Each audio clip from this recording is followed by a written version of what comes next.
Hi friends, welcome back to all PSC exam tips. നമ്മളിവിടെ പരിചയപ്പെടുത്തുന്നത് Kerala PSC +2 level main പരീക്ഷയിലെ special ടോപ്പിക്കിലെ Indian penal code 1160 ബന്ധപ്പെട്ട ഏതാനും ചോദ്യങ്ങളാണ് ഈ ഒരു വീഡിയോ ക്ലാസ്സിൽ നമ്മളിന്ന് പരിചയപ്പെടാൻ പോകുന്നത്.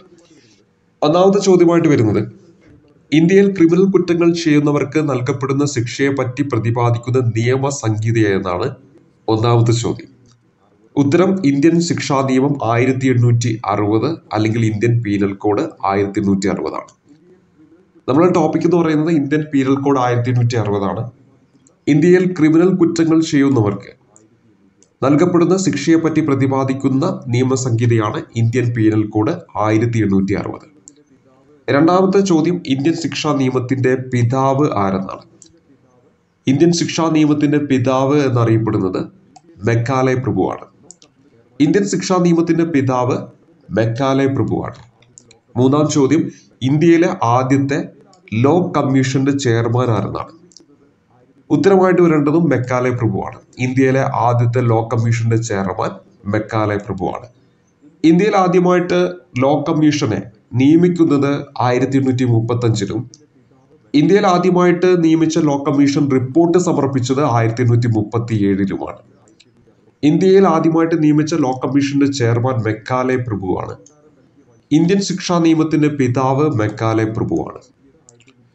ഇന്ത്യൻ ശിക്ഷാ നിയമത്തിന് വൈസ്രോയി കാനിംഗ് പ്രഭു അംഗീകാരം നൽകിയത് 1860 ഒക്ടോബർ 6 ഇന്ത്യൻ ശിക്ഷാ നിയമത്തിന് അംഗീകാരം നൽകിയ വൈസ്രോയി കാനിംഗ് പ്രഭുവാണ്. കാനിംഗ് പ്രഭു അംഗീകാരം നൽകിയത് 1860 ഒക്ടോബർ 6 ഇന്ത്യൻ ശിക്ഷാ നിയമം നിലവിൽ വന്നത് 1862 ജനുവരി 1 അപ്പൊ ഇന്ത്യൻ ശിക്ഷാ നിയമത്തിന് അന്നത്തെ വൈസ്രോയായ കാനിംഗ് പ്രഭു അംഗീകാരം നൽകുന്നത് 1860 ഒക്ടോബർ 6 അപ്പൊ ഇന്ത്യൻ ശിക്ഷാ നിയമം 1860 അന്നത്തെ വൈസ്രോയി ആയിട്ടുള്ള കാനിംഗ് പ്രഭുവാണ് അംഗീകാരം നൽകുന്നത്. അംഗീകാരം നൽകുന്ന തീയതി 1860 ഒക്ടോബർ 6 എന്നാൽ ഇന്ത്യൻ ശിക്ഷാ നിയമം 1860 നിലവിൽ വരുന്നത് 1862 ജനുവരി 1 ആറാം ചോദ്യം, തന്നിരിക്കുന്ന പ്രസ്താവനകളിൽ ശരിയായവ തിരഞ്ഞെടുത്തെഴുതുക എന്നതാണ് നമ്മുടെ ചോദ്യം. ഒന്നാമതായിട്ട് നൽകിയിരിക്കുന്ന പ്രസ്താവനയിലേക്ക് വരുമ്പോൾ, നിലവിൽ ഇന്ത്യൻ ശിക്ഷാ നിയമം ഇന്ത്യയിലെ എല്ലാ സംസ്ഥാനങ്ങൾക്കും ബാധകമാണെന്നാണ് നൽകിയിരിക്കുന്നത്. അത് ശരിയാണ്. നിലവിൽ ഇന്ത്യൻ ശിക്ഷാ നിയമം ജമ്മു കാശ്മീരിന് ബാധകമല്ല എന്നത് തെറ്റാണ്. നിലവിൽ ജമ്മു കാശ്മീരിൽ നിലവിലുള്ള നിയമസംഹിതയാണ് റൺബീർ പീനൽ കോഡ് എന്നത് തെറ്റാണ്. IPCയിൽ 23 അധ്യായങ്ങളും 511 സെക്ഷനുകളുമാണ് ഉള്ളത് എന്നത് ശരിയാണ്. 1ഉം 4ഉമാണ് ശരി. ഓപ്ഷൻ എ ആണ് ഉത്തരം. ഇവിടെ ഒന്നാമത്തെ പ്രസ്താവന, നിലവിൽ ഇന്ത്യൻ ശിക്ഷാ നിയമം ഇന്ത്യയിലെ എല്ലാ സംസ്ഥാനങ്ങൾക്കും ബാധകമാണ്. രണ്ടാമത് നൽകിയിരിക്കുന്ന പ്രസ്താവന, നിലവിൽ ഇന്ത്യൻ ശിക്ഷാ നിയമം ജമ്മു കാശ്മീരിന് ബാധകമല്ല എന്നാണ്. എന്നാൽ 2019 ഒക്ടോബർ 31 ജമ്മു കാശ്മീർ പുനഃസംഘടനാ നിയമം നിലവിൽ വന്നതോടെ ഇന്ത്യൻ ശിക്ഷാ നിയമം ജമ്മു കാശ്മീരിൽ നിലവിൽ വന്നു എന്ന കാര്യം ഓർക്കുക. അതിനു മുമ്പ് വരെ ജമ്മു കാശ്മീരിൽ നിലവിലുണ്ടായിരുന്ന നിയമസംഹിതയാണ് റൺബീർ പീനൽ കോഡ്. 2019 ഒക്ടോബർ 31 വരെ ജമ്മു കാശ്മീരിൽ നിലവിലുണ്ടായിരുന്ന നിയമസംഹിതയാണ് റൺബീർ പീനൽ കോഡ്. 2019 ഒക്ടോബർ 31 അറിയാം നമുക്ക് ജമ്മു കാശ്മീർ എന്നും അതുപോലെ തന്നെ ലഡാക്ക് എന്നിങ്ങനെ കേന്ദ്രഭരണ പ്രദേശങ്ങൾ രൂപം കൊണ്ടു. ജമ്മു കാശ്മീർ പുനഃസംഘടനാ നിയമം നിലവിൽ വരുന്നു 2019 ഒക്ടോബർ 31. അതേ തുടർന്ന് അവിടെ ഇന്ത്യൻ ശിക്ഷാ നിയമവും എന്തുവരികയാണ്, നിലവിൽ വരികയാണെന്ന കാര്യം ഓർത്തിരിക്കുക. ഇനി IPCയിൽ എത്ര അധ്യായങ്ങളുണ്ടെന്ന് ഓർത്തിരിക്കണം, 23 IPCയിൽ എത്ര സെക്ഷനുകൾ ഉണ്ടെന്ന് ചോദിച്ചാൽ 511 ആണെന്ന കാര്യം ഓർത്തിരിക്കുക. 23 അധ്യായങ്ങളും 511 സെക്ഷനുകളുമാണ് IPCയിലുള്ളത്. IPCയിൽ എത്ര അധ്യായങ്ങൾ, 23. IPCയിൽ എത്ര സെക്ഷനുകൾ, 511. പൊതു അപവാദങ്ങൾ ജനറൽ എക്സെപ്ഷൻസ് ഉൾപ്പെടുന്ന IPCയിൽ അധ്യായം ഏതാണെന്നാണ് നമ്മുടെ അടുത്ത ചോദ്യം. പൊതു അപവാദങ്ങൾ അല്ലെങ്കിൽ ജനറൽ എക്സെപ്ഷൻസ് ഉൾപ്പെടുന്ന IPCയിലെ സെക്ഷനാണ് അധ്യായം 4 എന്ന കാര്യം ഓർക്കുക. അധ്യായം 4ലാണ് പൊതു അപവാദങ്ങളെ കുറിച്ച് പ്രതിപാദിക്കുന്നത്. എന്താണ് പൊതു അപവാദങ്ങൾ? ഒരു പ്രവൃത്തി ചെയ്യാൻ നിയമപരമായി ബാധ്യസ്ഥനായ ഒരു വ്യക്തിയാലോ അല്ലെങ്കിൽ ഒരു പ്രവൃത്തി ചെയ്യുവാൻ താൻ നിയമാനുസൃതമായി ബാധ്യസ്ഥനാണ് എന്ന ഉത്തമ വിശ്വാസത്തിൽ ഒരു വ്യക്തിയാലോ ചെയ്യുന്ന പ്രവൃത്തി കുറ്റമായിരിക്കുന്നതല്ല എന്ന് പ്രസ്താവിക്കുന്ന IPCയുടെ ഭാഗം. അതാണ് അധ്യായം 4. അതായത് പൊതു അപവാദങ്ങളെ കുറിച്ച് പറയുന്ന അധ്യായം ചോദിച്ചാൽ അധ്യായം 4 അപ്പൊ എന്താണ് പൊതു അപവാദങ്ങൾ അല്ലെങ്കിൽ ജനറൽ എക്സെപ്ഷൻസ് എന്ന് പറയുന്നത്? ഒരു പ്രവൃത്തി ചെയ്യാൻ നിയമപരമായി ബാധ്യസ്ഥനായ ഒരു വ്യക്തിയാലോ അല്ലെങ്കിൽ ഒരു പ്രവൃത്തി ചെയ്യുവാൻ താൻ നിയമാനുസൃതമായി ബാധ്യസ്ഥനാണ് എന്ന ഉത്തമ വിശ്വാസത്തിൽ ഒരു വ്യക്തിയാലോ ചെയ്യുന്ന പ്രവൃത്തി കുറ്റമായിരിക്കുന്നതല്ല എന്ന് പ്രസ്താവിക്കുന്ന IPCയുടെ ഭാഗമാണ് പൊതു അപവാദങ്ങൾ അല്ലെങ്കിൽ ജനറൽ എക്സെപ്ഷൻസ് എന്ന് പറയുന്നത്. അടുത്ത ചോദ്യം, അധ്യായം 4 സെക്ഷൻ 76 മുതൽ 106 വരെയുള്ള ഭാഗം എന്തുമായി ബന്ധപ്പെട്ടിരിക്കുന്നു എന്നതാണ്. ഉത്തരമായിട്ട് വരേണ്ടത് പൊതു അപവാദങ്ങൾ എന്നതാണ്. അപ്പൊ ഇവിടെ പരീക്ഷയ്ക്ക് ചോദിക്കുന്ന മറ്റൊരു ചോദ്യം എന്താണ്? പൊതു അപവാദങ്ങളുമായി ബന്ധപ്പെട്ട് ഇന്ത്യൻ ശിക്ഷാ നിയമത്തിലെ 1860 ഏതെല്ലാം സെക്ഷനുകളാണ് എന്ന് ചോദിച്ചാൽ ഉത്തരമായിട്ട് വരേണ്ടത് 76 മുതൽ 106 വരെയാണ്. അപ്പോൾ അധ്യായം 4 ഉൾപ്പെടുന്ന 76 മുതൽ 106 വരെയുള്ള സെക്ഷനുകൾ എന്തുമായി ബന്ധപ്പെട്ടിരിക്കുന്നു?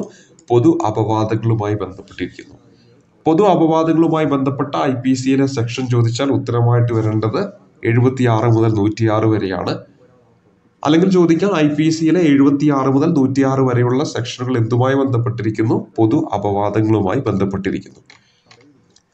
അടുത്ത ചോദ്യം, മറ്റൊരാൾക്കോ വസ്തുവിനോ ഹാനി ഉണ്ടാക്കുവാൻ ഇടയുള്ളതും എന്നാൽ കുറ്റകരമായ ദുരുദ്ദേശം ഇല്ലാതെ മറ്റൊരു വലിയ ഹാനി തടയുവാൻ വേണ്ടി ചെയ്യുന്ന കൃത്യത്തെക്കുറിച്ച് പ്രതിപാദിക്കുന്ന വകുപ്പ് എന്നാണ് ചോദ്യം.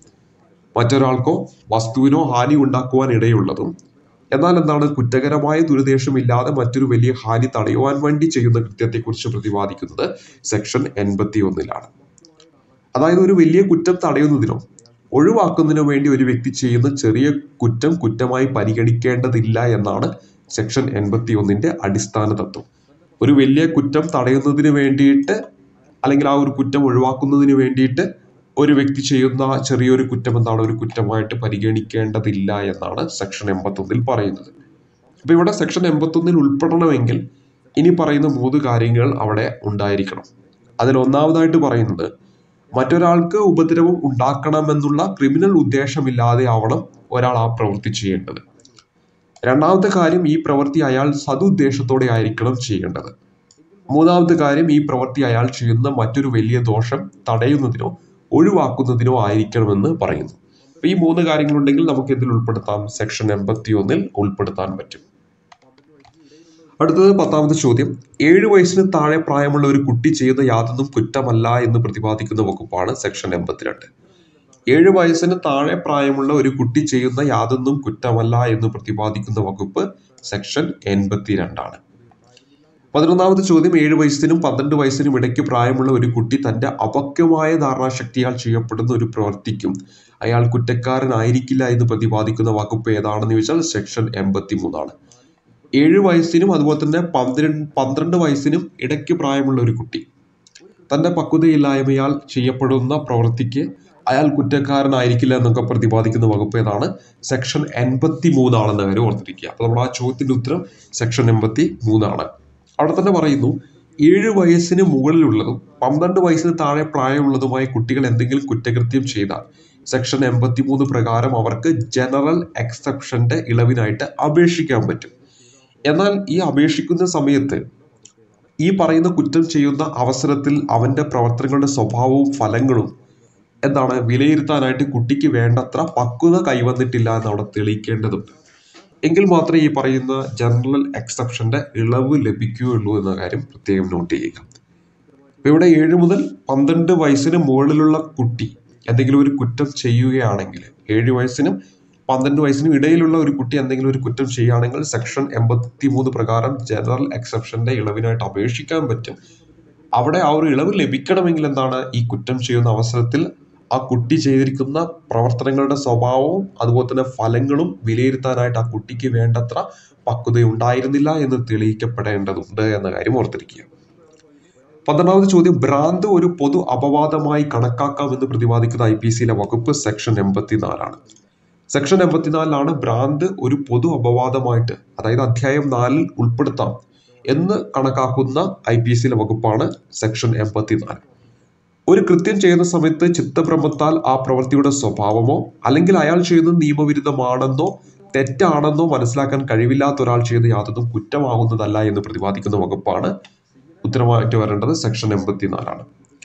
അതായത് ഒരു കുറ്റം ചെയ്യുന്ന സമയത്ത് ചിത്തഭ്രമത്താല് അദ്ദേഹം ചെയ്യുന്ന ആ പ്രവൃത്തിയുടെ സ്വഭാവമോ അല്ലെങ്കിൽ അദ്ദേഹം ചെയ്യുന്നത് നിയമവിരുദ്ധമാണെന്നോ അല്ലെങ്കിൽ അദ്ദേഹം ചെയ്യുന്നത് തെറ്റാണെന്നോ ഒന്നും മനസ്സിലാക്കാൻ അദ്ദേഹത്തിന് പറ്റുന്നില്ല എങ്കിൽ അദ്ദേഹം ചെയ്ത ആ പ്രവൃത്തി ഒരു കുറ്റകരമായിരിക്കുന്നതല്ല എന്ന് പറയുന്ന വകുപ്പ് ഏതാണ്?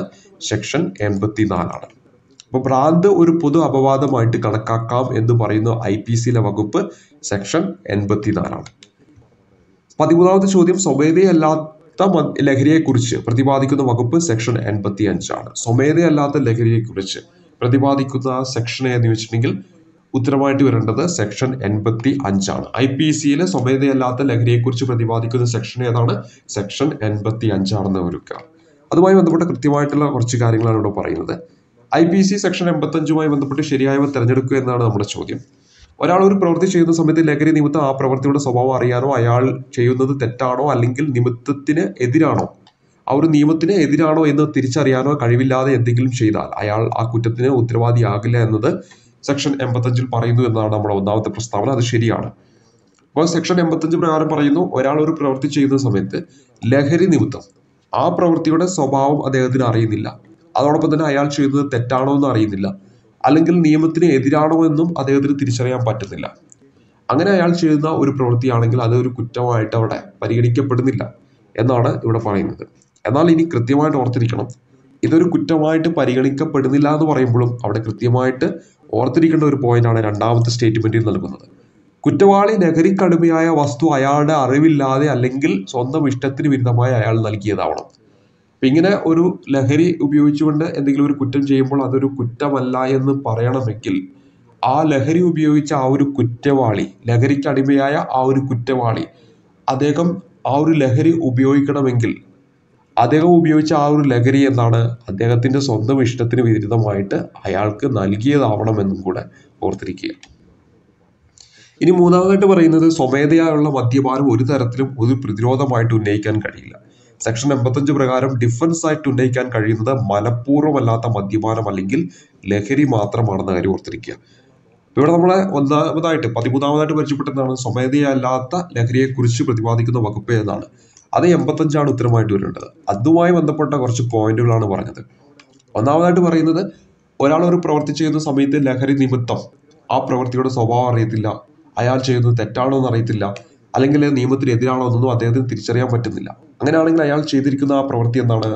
ഒരു കുറ്റമായിട്ട് നമുക്ക് പറയാൻ പറ്റില്ല. പക്ഷെ അത് കുറ്റമായിട്ട് പറയാൻ പറ്റില്ല എന്ന് എപ്പോഴാണ് നമ്മൾ പറയുന്നത്?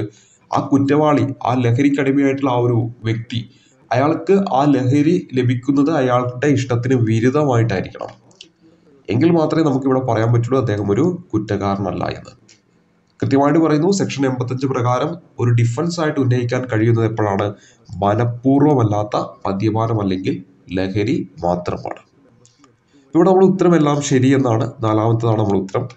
15ാമതായിട്ട് വരുന്നത്, മരണം സംഭവിക്കണമെന്ന് ഉദ്ദേശമില്ലാതെ ഒരാളുടെ ഗുണത്തിന് വേണ്ടി അയാളുടെ സമ്മതപ്രകാരം ചെയ്യുന്ന പ്രവൃത്തിയെക്കുറിച്ച് പ്രതിപാദിക്കുന്ന വകുപ്പ് സെക്ഷൻ 88.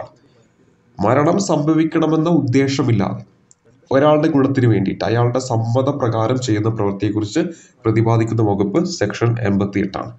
ഇതിനൊരു ഉത്തമ ഉദാഹരണമാണ് ഇവിടെ ഈ പറഞ്ഞ ഈ ഒരു ചോദ്യം. ഈ ഒരു ചോദ്യം ഒരു ഓപ്പറേഷന് റിസ്ക് എടുക്കാൻ ഒരു വ്യക്തി തന്റെ ഇച്ഛാശക്തിയോടെ സമ്മതം നൽകുകയും ഓപ്പറേഷനെ തുടർന്ന് അയാൾ മരണപ്പെടുകയും ചെയ്താൽ ഓപ്പറേഷൻ ചെയ്ത ഡോക്ടർ കുറ്റക്കാരനാവില്ല എന്ന് പറയുന്ന ഇന്ത്യൻ ശിക്ഷാ നിയമത്തിലെ സെക്ഷൻ ഏതാണ്? സെക്ഷൻ 88. അതൊരു ഓപ്പറേഷന്റെ റിസ്ക് എടുക്കാനായിട്ട് ഒരു വ്യക്തി തന്റെ ഇച്ഛാശക്തിയോടെ എന്ത് ചെയ്യാണ്? സമ്മതം നൽകുകയാണ്.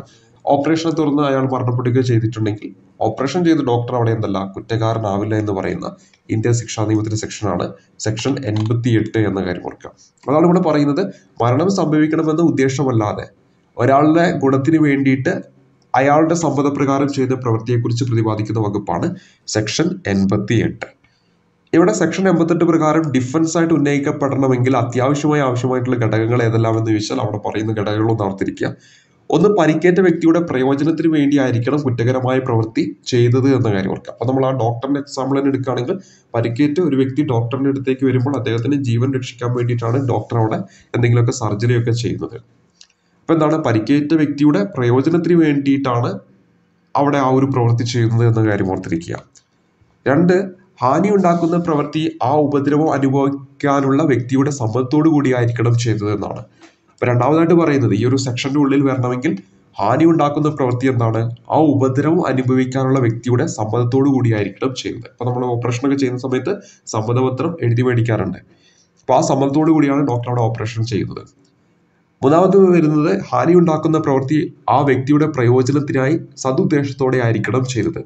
അപ്പോൾ ഹാനി ഉണ്ടാക്കുന്ന ആ ഒരു പ്രവൃത്തി ചെയ്യുന്നതാണ് ആ വ്യക്തിയുടെ പ്രയോജനത്തിനായിട്ടാണ്, ആ വ്യക്തിയുടെ നന്മയ്ക്ക് വേണ്ടിയിട്ടാണ് ചെയ്യുന്നതെങ്കിൽ ഈ ഒരു നിയമത്തിനുള്ളിൽ വരും. മരണത്തിന് കാരണമാകുന്ന യാതൊരു ഉദ്ദേശമില്ലാതെ ആയിരിക്കണം ആ പ്രവൃത്തി ചെയ്തത്. എന്നാൽ അത്തരം ഹാനി ആ വ്യക്തിയുടെ മരണത്തിന് ഇടയാക്കുകയാണെങ്കിൽ അത് ചെയ്യുന്നയാൾ കുറ്റക്കാരനായിരിക്കില്ല എന്ന് കൃത്യമായിട്ട് ഇവിടെ പറയുന്നു. അപ്പൊ സെക്ഷൻ 88 ബന്ധപ്പെട്ട് ഈ പറയുന്ന 4 പ്രസ്താവനകളും എന്താണ്? ശരിയായിട്ടുള്ള പ്രസ്താവനയാണ്. അപ്പൊ ഇവിടെ പറയുന്നത് എന്താണ്? സെക്ഷൻ 88 പ്രകാരം ഡിഫൻസ് ഉന്നയിക്കപ്പെടണമെങ്കിൽ അത്യാവശ്യമായ ഘടകങ്ങൾ ഏതെല്ലാം എന്നാണ് നമ്മുടെ ചോദ്യമായിട്ട് വന്നത്. ആ ചോദ്യത്തിൽ 4 ഘടകങ്ങൾ പരിചയപ്പെട്ടു. 1, പരിക്കേറ്റ വ്യക്തിയുടെ പ്രയോജനത്തിന് വേണ്ടിയായിരിക്കണം കുറ്റകരമായ പ്രവൃത്തി ചെയ്തത്. 2, ഹാനി ഉണ്ടാക്കുന്ന പ്രവൃത്തി ആ ഉപദ്രവം അനുഭവിക്കാനുള്ള വ്യക്തിയുടെ സമ്മതത്തോടു കൂടിയായിരിക്കണം ചെയ്തത്. 3, ഹാനി ഉണ്ടാക്കുന്ന പ്രവൃത്തി ആ വ്യക്തിയുടെ പ്രയോജനത്തിനായി സതുദ്ദേശത്തോടു കൂടിയായിരിക്കണം ചെയ്തത്. 4, മരണത്തിന് കാരണമാകുന്ന യാതൊരു ഉദ്ദേശവും ഇല്ലാതെ ആയിരിക്കണം ആ പ്രവൃത്തി ചെയ്തത്. എന്നാൽ അത്തരം ഹാനി ആ വ്യക്തിയുടെ മരണത്തിന് ഇടയാക്കുകയാണെങ്കിൽ അത് ചെയ്യുന്ന ആൾ കുറ്റക്കാരനായിരിക്കില്ല എന്ന് പറയുന്നു. ഇതെല്ലാം എന്താണ്?